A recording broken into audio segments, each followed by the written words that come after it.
We are live. Are we live? I hope so, because we want to welcome you here to the DSPN Aftermatch. All Blacks have just beaten Ireland 26-13. The game finished about an hour ago. My name is Martin Devlin. Welcome to it. DSPN YouTube channel. We are live from now till the comments stop. Plenty of people are watching. Plenty of people are sending us in. I want to make an announcement today. We want to thank very much Novus New Zealand, who have joined us here on the DSPN as a... I'll just turn that down because I can hear myself in the background there. Lachlan? There we go. Get back. Hang on, honky cat. Get down. Novus are now the proud sponsors of this podcast, and we thank Mike James and the whole team very, very much. It's going to be a great partnership. I've known Mike for a very long time. Notice it, Novus it, and we want you to support them as well. If you like this podcast and you like what you're tuning into and you like all the free content that we deliver, well, we've got bills to pay. We've got lights to keep on. We've got microphones to keep on. We've got producers. We've got, obviously, engineers there, and you can't do that for free. So Novus Glass, thank you very, very much. At the end of the program, I'll give you a text number. Novus are proud supporters of the Special Olympics, and you can donate if you'd like to help out Special Olympics in Otutahi, Christchurch, this coming month. All right. Positives and negatives about this test match, people. And we always start with the positives. Lachlan has just joined me. You can see him on the camera there.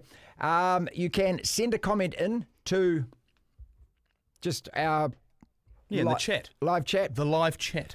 Plenty are coming in. We'll get to those in just a second. Positives for me. Last 20 minutes. The scoreline, 13 plus, All Blacks 26-13. Grand Slam is intact. The bench impact, I thought Satiti, McKenzie especially. The scrum the second half was much improved. Individual players, Roygaard, Lester, Peter Lakai, De Groot, Holland and Lord, I thought, all had great games. The stadium, the crowd, the occasion. I applaud all of that. Negatives. Well, the first 60 minutes are entirely forgettable, aren't they? I mean, that's got to be one of the worst All Black performances in recent memory in that first 60 minutes. Our line-out throwing, what happened? What, do you not practice? I just don't get how all of a sudden we can just be so turd at that. No cohesion, no possession, no territory. Ireland absolutely gassed by the 60-minute mark and underdone. Clearly, I mean, that's a team that needed a couple more weeks' preparation.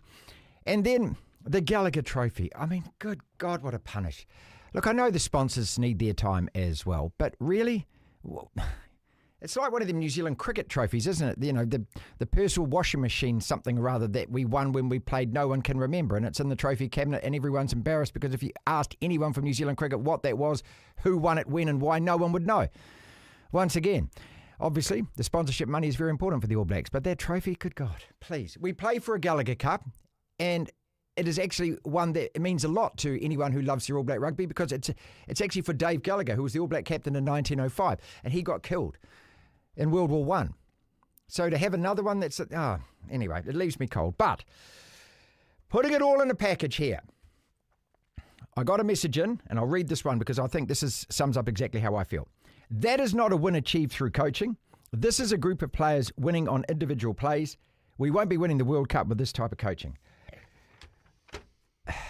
Always with the All Blacks, the thing is, we do overanalyse. I was going to say we question the performance. No, we don't. We overanalyse the performance. I was watching my Manchester United play Nottingham Forest this morning. Got a 2-2 draw. Now, if we'd won that game, snatched it in the last, we had a goal line clearance, snatched it in the last, I would have walked away from that game saying, hey, we didn't play that well. I don't care. I'll take the 3 points. It's not like that with the All Blacks. We want us to play well. We want us to see improvements. We want us physically be given evidence that this team is improving. That's 23 tests now that this coaching group have been in charge. And you look at the first 60 minutes of that game, our backline doesn't look as though they've ever been introduced. It is just so frustrating to watch, isn't it? And it's the most basic fundamentals that we can't get right.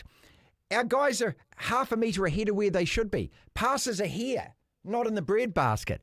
Guys are overrunning it. We're just throwing willy-nilly stuff behind us. We don't seem to have any structure to our game at all. I question what the tactics are. I still, after all of this time, the whole of the season, what is it with our kicking game? What exactly are we trying to do? Why don't we just do the most basic things of a rugby test like possession, territory, get up there in? Hey, you could easily argue after 60 minutes, we did do all of that. they had significantly lost their legs after 60 minutes, and we poured it on. And that last 20 minutes, great. If you take that 20 minutes, I'll give you a breather in a second, Lachlan. If you take that 20 minutes at the end of that game, and you add it to the last 10 or 15 in Cordoba, you add it to about 25 minutes of the second half in Perth, you add it to about 25 minutes of the first half against the Box at Eden Park, and the first half of the second test against the French in Wellington. You put all of that together, and all of a sudden you've got a pretty powerful looking All Black side. But after 3 tests against France and 6 rugby championship games this year, we turn up and play like that for the first 60 minutes. The other thing on my negative list here, the red card. Good God, World Rugby. Yeah. Really? Yeah, that wasn't good. That's, you're trying to sell this game to America. 2 minutes into the game, you take a 10-minute break because the screen doesn't work and the TMO's confused and nobody knows. And what looked like a fairly innocuous challenge. I know there's a lot of people say, hey, that's rugby these days, that's a red card. If that had been a red card under the old rules and he had gone off and it was 14 against 15, I would have turned the TV off at that stage and just gone, I'm giving up on this sport. Well, my initial thought was that he was off for the whole game, so the fact that they had this, was it 20 minutes or 25 minutes? 25 minutes. But the All Blacks can't score a point during that time. We conceded a try. There's a lot of frustration. At the same time, let's start with the positives though and concentrate on those. Now we're going to get to your comments in just a second. No, we have to. It's a beautiful sunny day. No, we don't have to. The All Blacks have just won by 13 plus. I will start off by saying that it was a very impressive final 20 minutes. Yes, it was. It was a very good last 20 minutes, and it was satisfying from the perspective. We've got the old toilet seat thing. Yeah, it was satisfying from the perspective that it did excuse. I don't know. It didn't really excuse that first 60 minutes. I thought we were the same issues that have plagued us all year, I think. And the one thing is, we're actually a little bit worse than we were at the start of the year. We are. In the sense that the line out now is actually getting worse and worse and worse by the test. And Jason Ryan's the one coach I do have absolute faith in out of all of these guys. No, because we have a specialist line out coach. Oh, God. Brent Evans. He was brought into the team this year. Now, Brett Evans was a very good player in his time and is well regarded as a line-out coach, but we've brought him in and the line-out's getting worse. Anyway. Well, you've taught Samasoni and Cody Taylor now can't throw the ball to our guys. Well, there was a point where I think it was the first throw by Cody Taylor that wasn't straight, and the Justin Marshall on the commentary made a point of saying that Ireland actually sort of fake jumped and it sort of made him hesitate. Why are you worried about their fake jumping or their little games they're playing? Just throw it to your lock. Is it that hard? It doesn't. Is it honestly that this is your job? Okay, no, mate. Okay, you do have a point. Let's start off with the positives, because I'm just going to go nuts over the negatives. That 20 minutes at the end was very impressive. The tries we scored, we started to throw the ball around. We were winning the collision battle. We were getting meters after contact. Yes, we were. At the breakdown, I don't think we were really troubled throughout the game much, but we were much better at the breakdown in that last quarter. But it just seemed that we sort of just relaxed. Any sort of fear or any sort of pressure on our shoulders around scoring points and actually, putting together these really good plays, that kind of went away, and we just started throwing it around. And individual plays, players creating brilliant. Individual, but they were working well together. The passing was better, the movement was better, where the players were positioning themselves. Like that try that wasn't awarded, unfortunately, at the end, which it was a forward pass by Caleb Clark. But I think Adi Savia was juggling it and then kind of tapped it back and it got passed again. Then Caleb Clark throws it over top, forward pass. But that was a great try. It reminded me a little bit of a try that the All Blacks scored against France at the quarterfinal in 2015, where I think Ma'anunu's got the ball and quickly shuffles it on to Conrad Smith. We were winning by 50 points in that game. No, hold on. Let me finish. He shoveled it on to Conrad Smith, might have been vice versa, and the one who was passing it was getting tackled, and then Ma'anunu managed to sort of tap it forward and grab it and then pass it again, and Ehi Munaskara cuts inside. It was really exciting plays towards the end. So part of me actually feels really encouraged because they were able to do that after a really ordinary first 60 minutes against a full-strength Irish side, in the sense that they had obviously 15 players by that point. But in saying that, Ireland they were gassed. They were totally gone. And that did look like a team that hadn't played together properly since February, because they had 2 tests, I think, in July. In saying all of that, as much as I said just before, it excuses that sort of first 60 minutes. At the same time, it doesn't, because the All Blacks shouldn't have been in that position. It wasn't as if they were getting outplayed by a better side. And when Ireland were poor. Yeah, let's be honest about that too. They weren't poor, but they were fine. They weren't lighting the world on fire. They were average. They were fine. The try they scored was a good try. That Irish side is no longer the best team in the Northern Hemisphere. That's clear. Give them a couple of tests. It's been a while. The All Blacks were always rusty when they played their first. Well, they didn't play well in the Six Nations. Remember that? Well, no, Andy Farrell wasn't coaching them in the Six Nations, so maybe that had something to do with with it. I mean, if Scott Robertson wasn't coaching the All Blacks and it was Scott Hansen or Jason Ryan, as much as I think this coaching group has still a lot of work to do, I think it would be a lot worse if Fraser wasn't there. I repeat, 23 No, tests. I agree. So like Ruben Amorim for United, you're still looking at it going, what are you doing during the week with these players? Well, that's because they go out there and they can't execute, is what it is. I know. We're always conceding the first points in a test, it seems. When are we, apart from the South Africa one, I think both South African tests, we took the lead. Obviously, didn't really matter in Wellington. But it feels like every single test we're playing, we're falling behind, which is annoying. But the fact that the All Blacks were in that position... A lot of comments coming in. We'll get to these in a second. We will. It's just not good enough to be in this position after 23 tests. If this was last year when we played England in the first couple of tests under Scott Robertson, whatever, fine. But there's got to be a point. Like, are we scaring South Africa with that performance? No. Well, we're not scaring anyone. I think that every team. Okay, does that performance beat England? The way that England played against Australia at Twickenham this morning. Does that performance beat England? No, it doesn't. I've got a question. Look, I've got a whole lot of questions written down here, which I'll get to, and that's one of those questions. Aussie were particularly awful, and England, I don't know whether they were particularly good, but they got there. Again, if you've just joined us, thank you so much for this. DSPN is live post-match. It is always that middle ground of thinking, okay, we need to celebrate the win because I don't think we do enough of this with the All Blacks, and this is a top team. There's 5 or 6 teams in the world who, it seems at the moment, can beat each other. South Africa are clearly the number 1 team, but everyone else on their day. And so Ireland are not mud. That you got the Irish, the French, the Poms, us, Argentina, and South Africa are probably the 6 best teams in the world. And Australia now. I don't know if I'd put. Oh, you could put Argentina in there to be fair. You could actually. Australia are now in real trouble, and they might not make one of the top 6 in the pools in the World Cup because of this, which means that they're going to get dumped in with one of those 6 teams. No, right? No, they're the hosts, so I think they automatically. No, they don't. No, it goes to top 6 rankings. That's why these tests are so important, because it all comes down to your top 6 rankings. I thought the hosts got automatically put into that top pot. No, they don't. Are you sure? Absolutely sure on this. And so Australia are in trouble. So Ireland aren't mud, but that Irish team today, we should have put away a hell of a lot easier than we did. Yes, and what is confusing with the All Blacks is we've just come off 2 games against Australia, where we were much improved after getting smashed up by the Box in Wellington. And I know that players have been on holiday and everything else. We've had a week to prepare in Chicago. These guys have been with these coaches now a hell of a long time. I just don't know why we are so unco. Why do we make so many basic mistakes? If this was an NPC side playing like that in the first half an hour, you'd be looking at the coach going, dude, how did you get a job? And so they've got so many people involved with the side. And I'm now starting to seriously question Scott Robertson and think, how much hands-on control do you have? And how much hands-on control do you relinquish? Because maybe, this is a guy that won 7 titles with the Crusaders. Maybe you need to grab that side, get rid of half the people that you've got involved here, and start coaching this side yourself. Because all of these people that you've got doing all of the specialist stuff, it's not working, mate. Now, we can't rely on the last 20 minutes of games to overrun teams, because we can't do it to the Box. They did that to us in Wellington. They did that to us at Eden Park, where, if you remember, in the last 10 minutes, what was the possession stat? Yeah, it was like 78 or something. Something like that, right? Last 10 minutes, yeah. Okay. So, when it comes to us in 2 years' time, this is what I worry about more at the World Cup than whether we've got the players or whether we're blooding players. What I worry about is this.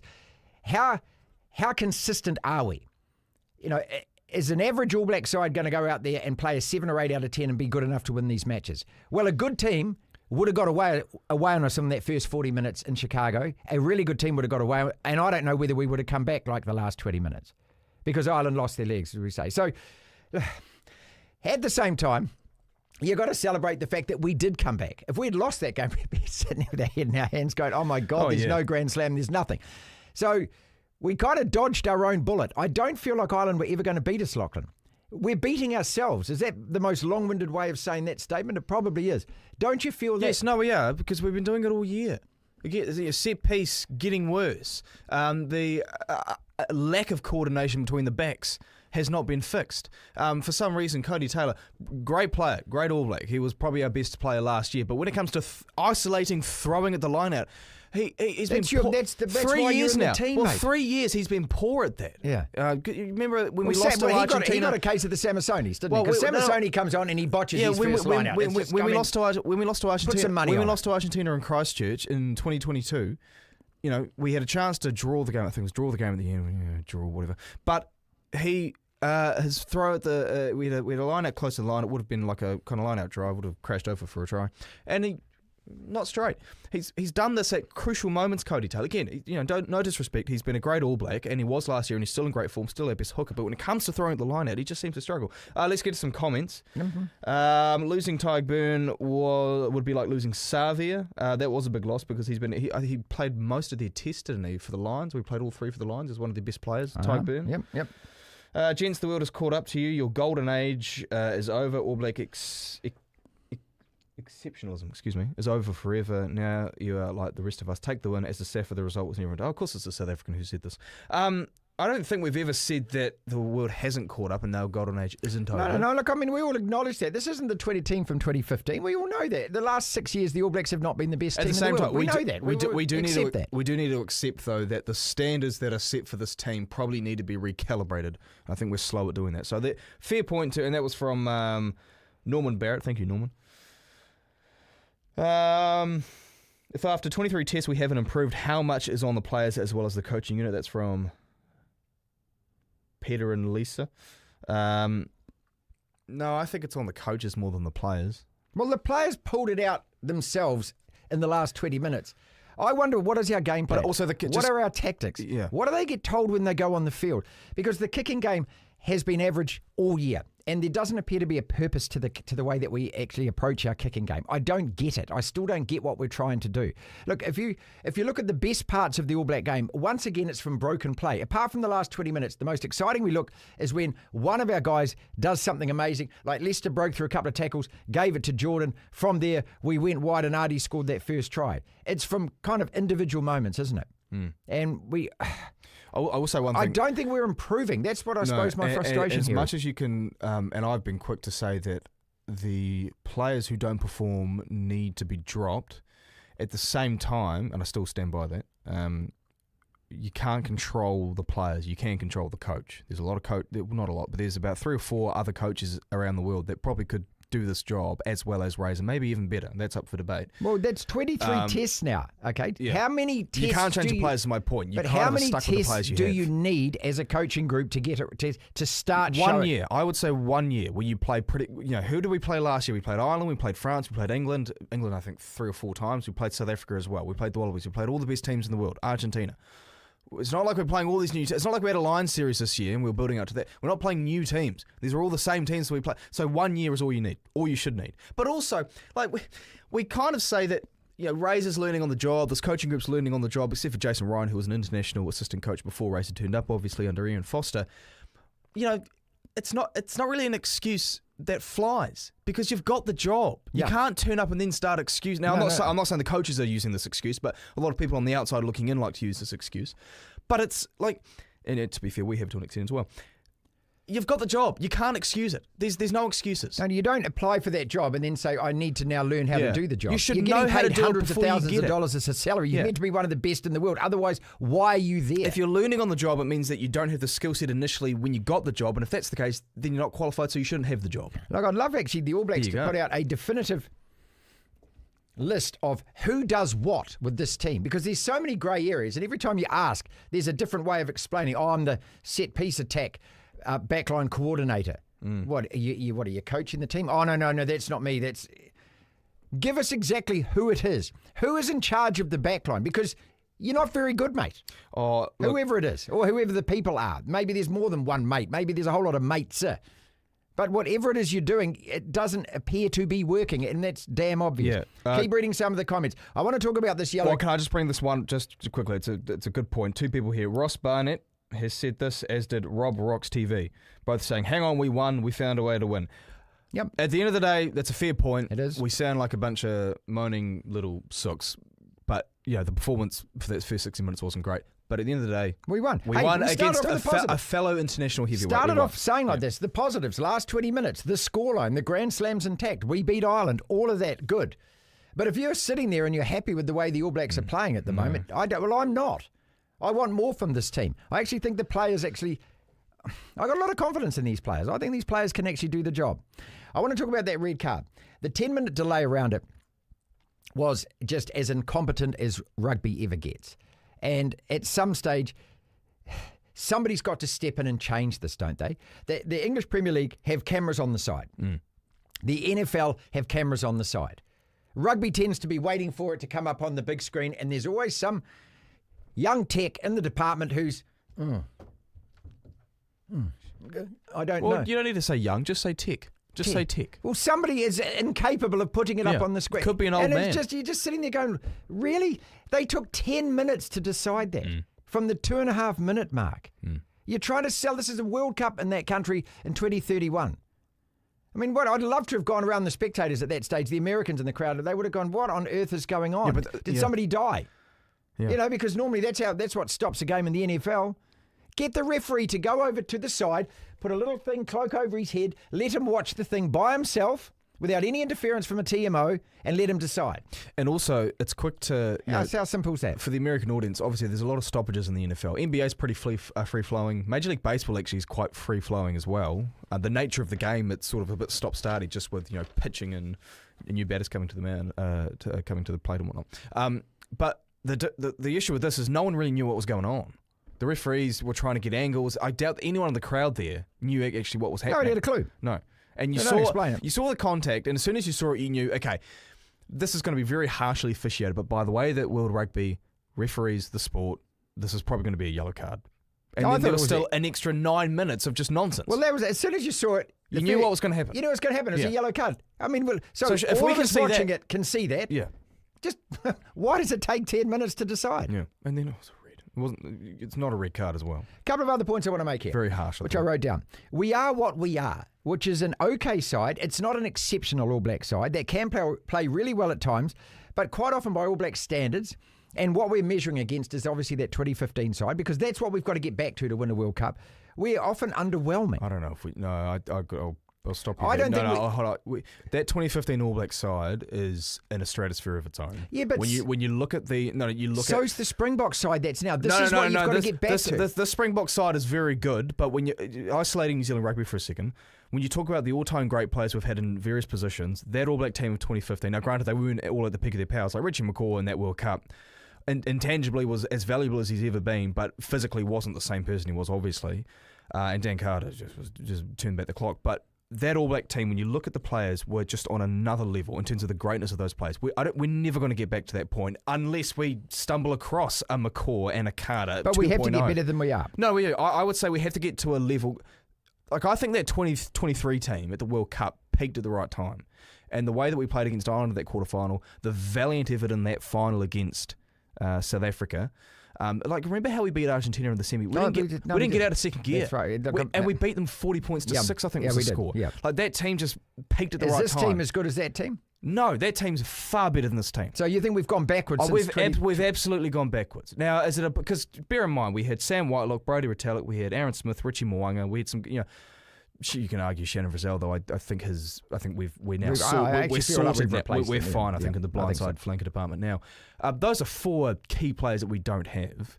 So that brings, I guess, the experience and the ability to win tough tests and the knowledge of how to do so. The ability, that comes down a bit. But I didn't think that 2 years after that World Cup, it's 2 years ago, just over 2 years ago that final was, by the way, I didn't think would be this much worse still. Okay, a lot of comments in about... Dane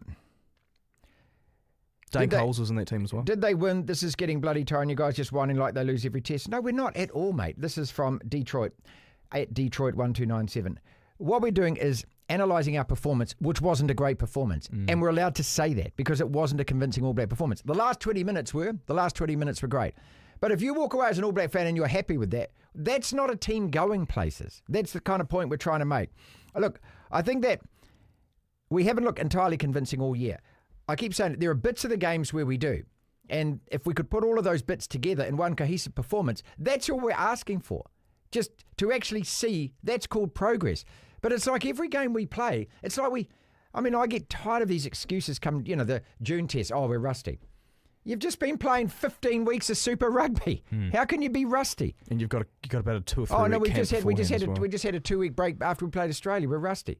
Well, what have you been doing during that time to prepare for this game if that's the case? I mean, the counter to that, which is a fair point often, is that there's no training quite like an actual game. Sure. But you got every professional But use also, that you excuse. played together the previous year, you know? Okay, a lot of comments are coming in. It's about the players. Is it them? Can you blame the coaches for dropping passes? The coaches give you the game plan and prepare you for the game. Beauden Barrett, let's talk about him to start with, okay? Because a lot of stuff is coming in as well about Beauden Barrett, about you guys wanted Beauden Barrett in at first 5. What do you think now? Is he the guy? Should Damian McKenzie start? No. No? No. McKenzie came on off the bench, played a nice little hold cameo. on. I agree. Barrett, underwhelming. The kicking game in particular has been very poor this year. I think when we've wanted Barrett in that role, it's not because Beauden Barrett is in spectacular form. It's got to be careful with the words here. It's almost, what's the lesser of two evils? Now, they're not. That's an extreme way of putting it, but it's like Damian McKenzie hasn't done it at test level at first 5. Let's stop pretending, because last year he had that jersey for 7, 8, 9 tests, and then Razor pulled him. Now, he played that Ireland test last year because Barrett was injured, and ever since, when Barrett's been healthy, ever since, I think it was the loss to Australia, the win over Australia and Sydney, Beauden Barrett has been our starting first 5. Now, it's not because Beauden Barrett's in spectacular form. On his day, he's better than McKenzie, and clearly Razor and the rest of the coaches trust him. They trust him more than McKenzie. But it's not a case of Beauden Barrett's in great form. I'd rather see Ruben Love given a chance. I'd rather see a young first 5. If we're going to get to a point where Beauden Barrett's not starting or Damian McKenzie's not starting, don't just try and swap them around and think it's. You're going to get something different. Well, what do you do against Scotland? New. Scotland Ruben Love, put Ruben Love at first 5. Scotland have just beaten the United States 85-0. That is the highest ever score at Murrayfield in 100 years of rugby. Right? They've just thrashed. I mean, the USA. What it's worth, I don't know. USA didn't qualify for the last. But do you World make Cup. a change? Yes, Ruben Love. You'd bring him in at first 5 against Scotland. Well, yeah, why not? Because we want to win the test match, and you're going to debut that guy who's never played for the All Blacks. Hold up. He's played tests. At first 5, starting. I don't know if he's played a test. In a really important test. Well, what is better then about Barrett, who didn't play well today, and McKenzie, who hasn't really played that? He's had a couple of good performances at first 5, but hasn't kicked on as a high test level first 5. What do you do then? I think you just wait sit till there. Wales. Win the game just like we did against Ireland. No, because then we're here where we are now. Again, it's great to win. It's good to beat Ireland. They're a great side, Ireland. They weren't great today. They haven't played a proper test since February. Clearly, fitness-wise, they weren't on the same level as us. It's good to get the win. At the same time, not a great performance. So what? Do you just roll out the same? Like, it's a saying that you always bring up. A lot of people bring up. What is it? Doing something that's the same thing 3 times or doing something the same thing over and over again. It's madness. Yeah, it's mad. It's insanity. So what's the point then of rolling out Barrett, which, I'm countering my own point here, but what's the point of rolling out Barrett and McKenzie continually thinking you're going to get a different result? Give Ruben Love a start. I'm all for it. I've got some questions for you. We're not going to lose to Scotland. We're not going to lose to them. I don't think we're going to lose to them either. So play Ruben Love. Start him at first 5. Heck, is Per Federer healthy? Bring him into camp. What about Josh Jacob? He's on the All Blacks 15 tour. Bring him in. Do something. Are England legit? Yeah, they lost to Ireland in the first test of the Grand Slam. Since then, they've beaten France, Scotland, Italy, Wales, Argentina twice, and now Australia. Are they legit? They lost to Ireland, first Six game, Nations, you mean? Six Nations. They've won every game since. They beat France in the Six Nations. They did 26-25 really late. The Wallabies, I don't think were very good this morning.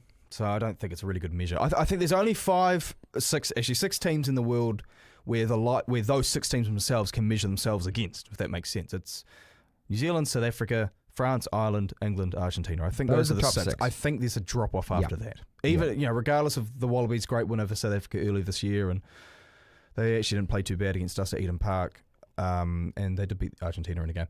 I think that was more, evidence that the Wallabies are still a tier below those 6. That's just my opinion, though. Sunflower says, saying something brainless like the coaches should only have 1 year to perform is nonsense. Stop referencing 2015 team. They didn't get to that level in 2 seasons. They were in place from 2004. No, not all of them. Not all of them. One of them was. Exactly. And the players weren't either. Look, different playing group. How long is the piece of string, though? They had 14 tests last year. They have had, that's the 10th one, 3, 6, 9. That was the 10th one today, this year.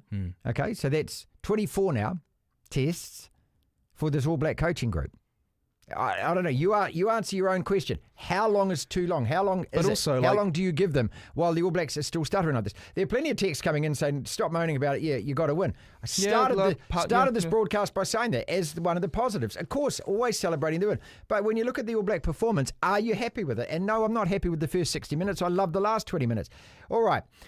I like the NFL pitch markings. Do you like them? I think rugby should bring these in. And a lot of people probably don't agree. But as soon as you divide the field into 10-metre lines, or however you would do it with the 22, or make it, I don't know how, but even if they're just broken lines, straight away, you're policing the offside. Straight away, in terms of the box kicks, you know who's on and off. Straight away, when it comes to the rush defence, we know it's offside. To me, it's the easiest thing in the world. Yeah, rugby's markings has always been a bit strange. Just because put of the lines there, and then the lino can stand there on the line, look straight across and go, you were ahead, just like an offside line in football, and then you get penalised. It will stop this straight away. So that's one thing that I would do. I like that.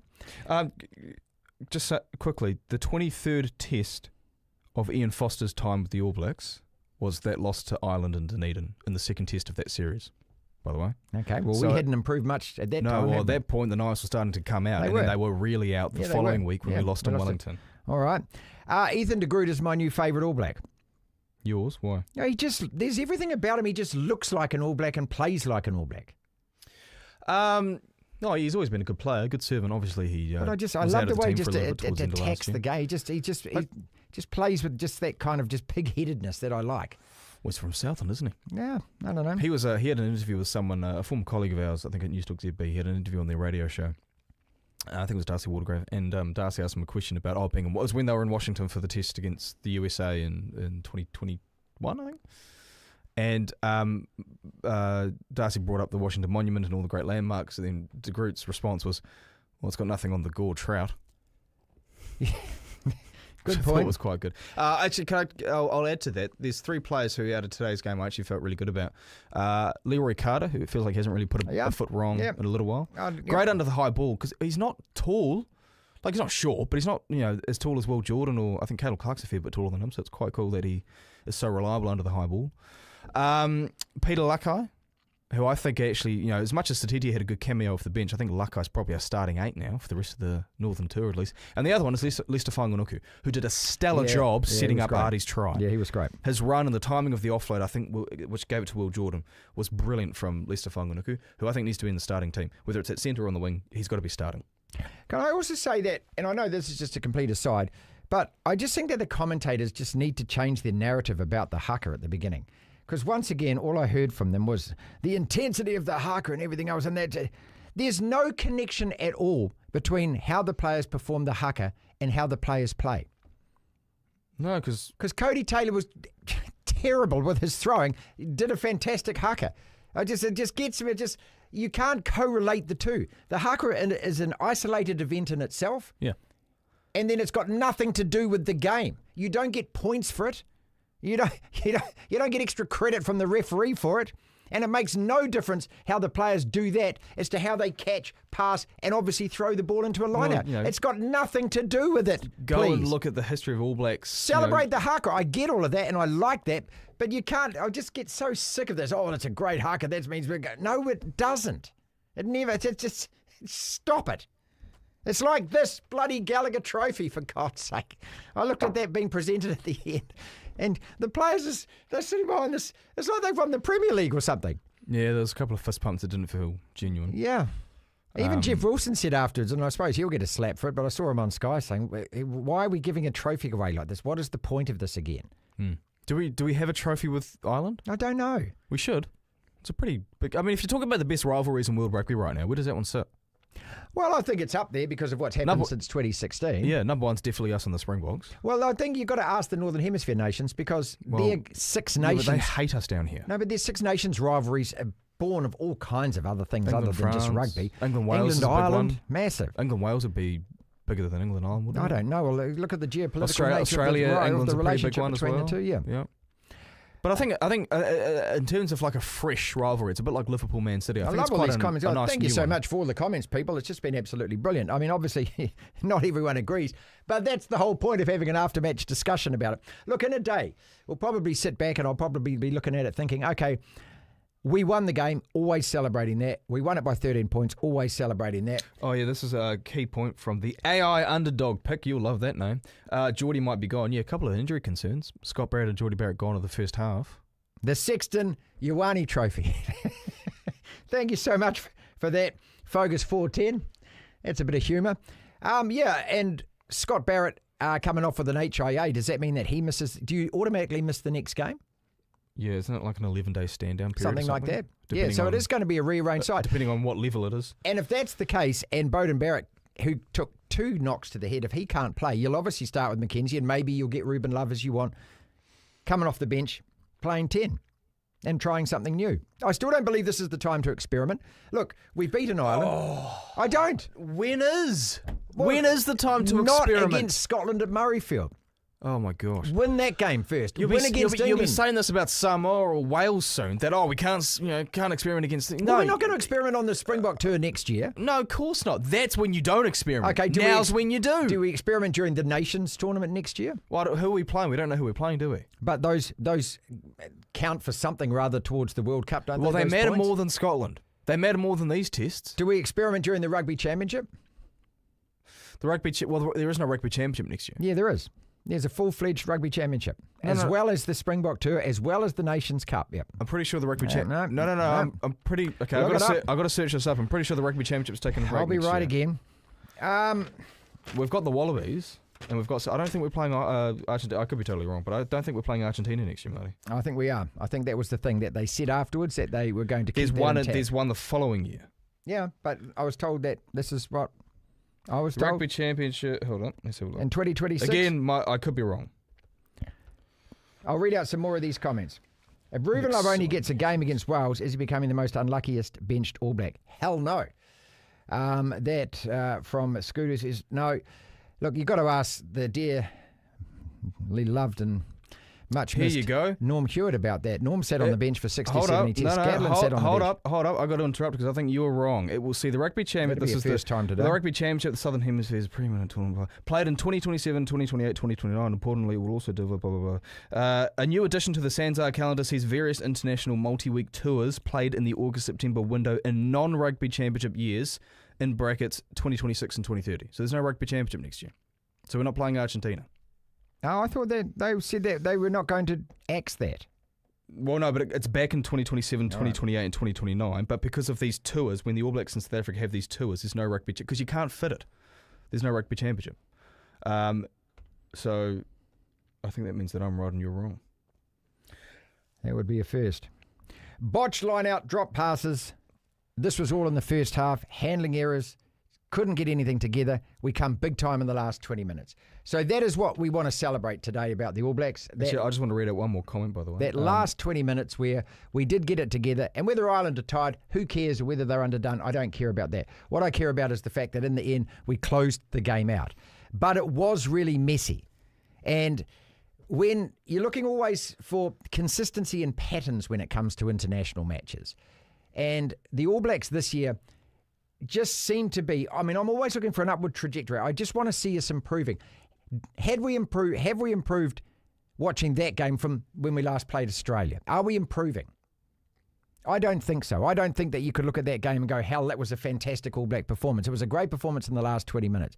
Have we improved this year? Are we a better team right now than we were this time last year? You've already said we're not a better team than we were when we lost the World Cup final in 2023. No, that team at that World Cup would beat this one pretty handily. So this is where I'm starting to look at the coaches and going, okay, well, how many games do you need? How many do you possibly need to get what it is you're trying to do and print it on these players and they start doing it consistently?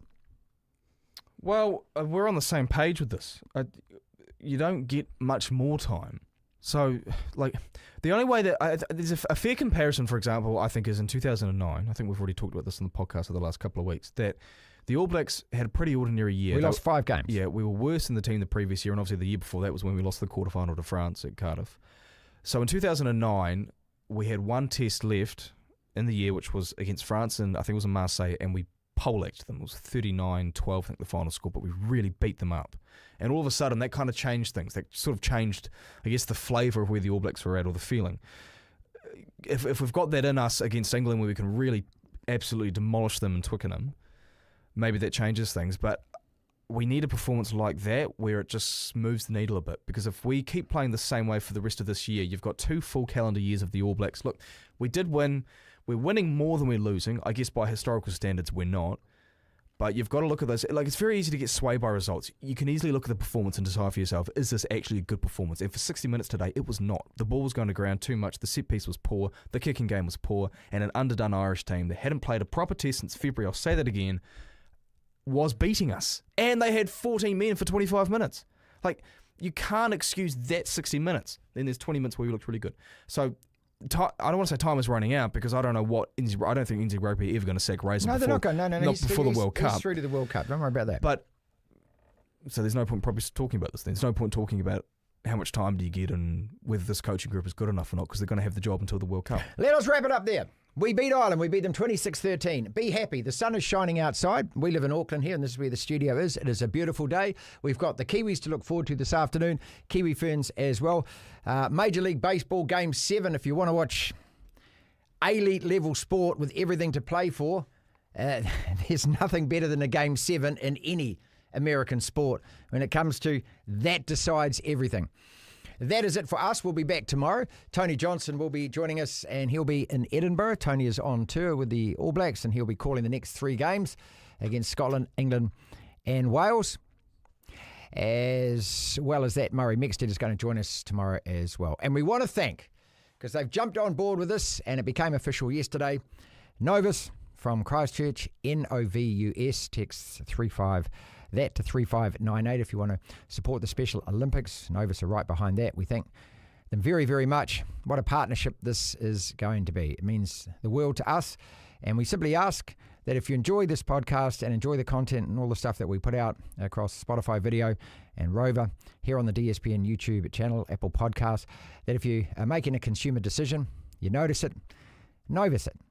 That helps us, and that means that we can continue to provide all of this for you for free. We've got a subscription model which is launching this week as well, which is going to be a whole lot of extra bits and pieces from behind the scenes and kind of stuff that we probably only say to each other, and that costs about $2 a week.